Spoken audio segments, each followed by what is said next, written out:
یہ رمضان مبارک بڑی برکتوں اور عظمتوں والا مہینہ ہے۔ اس ماہ مبارک میں اللہ تعالیٰ ہمیں کیا کچھ عطا فرماتے ہیں۔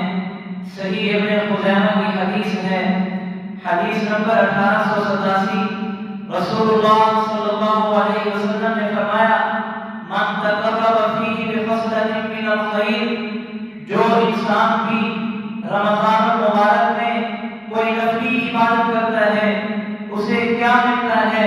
فرمایا کان کمن ادا فریضۃ فیما سوا، اللہ اسے ایسے ثواب عطا کرتا ہے جیسے اس نے رمضان المبارک کے علاوہ کسی اور مہینہ میں نفل نہیں بلکہ فرض ادا کیا ہو۔ ومن ادا فی فریضۃ، اور جو انسان رمضان المبارک میں فرض ادا کرتا ہے اسے کیا ملتا ہے؟ فرمایا کان کمن ادا 70 فریضۃ فیما سوا، اللہ رب العزت اسے ایسے ثواب عطا کرتے ہیں جیسے اس نے رمضان المبارک کے علاوہ ایک فرض نہیں بلکہ 70 فرض ادا کیے ہوں۔ تو حدیث پاک کا خلاصہ یہ ہوا، رمضان المبارک میں نفل کا ثواب فرض کے برابر ہو جاتا ہے اور ایک فرض کا ثواب 70 فرضوں کے برابر ہو جاتا ہے۔ اور پھر فرمایا وَهُوَ شَهْرُ الصَّبْرِ وَالصَّبْرُ ثَوَابُهُ الْجَنَّةُ، کہ یہ مہینہ رمضان مبارک کا مہینہ یہ صبر کا مہینہ ہے اور پھر صبر کا بدلہ جنت ہے۔ رمضان مبارک میں انسان کھانے پینے سے صبر کرتا ہے، حقوق روٹیت سے صبر کرتا ہے، اس پر کیا ملتا ہے؟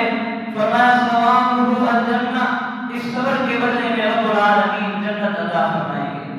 اور خود رب العالمین نے قرآن کریم میں فرمایا انما یوفی الصابرون اجرهم بغیر حساب، کہ جو صبر کرنے والے ہیں ان کو بے حساب اجر دیا جاتا ہے۔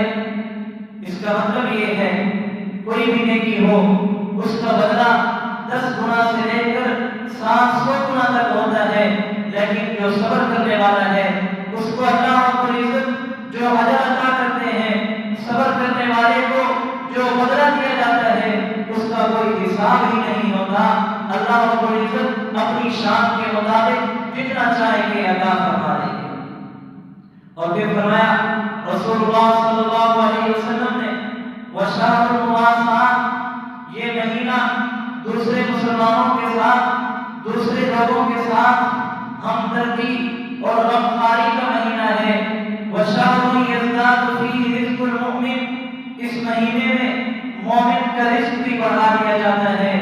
اور اسی طرح دوسری حدیث مجمع الزوائد کی حدیث ہے، حدیث نمبر 4791، رسول اللہ صلی اللہ علیہ وسلم نے ارشاد فرمایا ذاکر اللہ فی رمضان مغفور لہ، رمضان مبارک میں اللہ رب العزت کا جو ذکر کرتا ہے، ذکر کرنے والا انسان اتنا درجہ پاتا ہے، اتنا بلند درجہ پاتا ہے کہ اللہ رب العزت اس کے نامہ اعمال کے اندر بخشش لکھ دیتے ہیں۔ اور دوسرا وسائل اللہ لا یقین، رمضان مبارک میں جو انسان اللہ رب العزت سے دعا مانگتا ہے، اللہ سے مانگنے والا اپنی دعا قبول کروا کے ہوتا ہے۔ تو اس حدیث پاک کا خلاصہ یہ ہوا کہ اللہ کا ذکر کرنے والا بخشش پاتا ہے اور اللہ سے مانگنے والا اپنی دعاؤں کی قبولیت پاتا ہے۔ تیسری حدیث یہ بھی مجمع الزوائد کی حدیث ہے، حدیث نمبر 4783، رسول اللہ صلی اللہ علیہ وسلم نے فرمایا شہر البرکۃ، لوگوں رمضان بڑی برکتوں والا مہینہ ہے، رمضان بڑی عظمتوں والا مہینہ ہے۔ اس مہینہ میں رب العالمین ہمیں انعامات سے نوازتے ہیں۔ وہ انعامات کون سے ہیں؟ نمبر 1 یغنیکم اللہ، اللہ تمہارے رزق میں اضافہ کر دیتا ہے، تمہارا رزق بڑھا دیتا ہے۔ نمبر 2 فینزل الرحمہ، اس ماہ مبارک میں اللہ کی رحمت موسلا دھار بارش کی طرح برستی رہتی ہے۔ تیسرا انعام وَيَحُطُّ الْخَطَايَا، اللہ تمہارے گناہ مٹا دیتا ہے۔ چوتھا انعام وَيَسْتَجِيبُ فِيهِ الدُّعَاء، اللہ تمہاری دعائیں بھی قبول فرماتا ہے۔ عظمت والا مہینہ، اتنی برکت والا مہینہ رب نے ہمیں عطا کر دیا، تو لہذا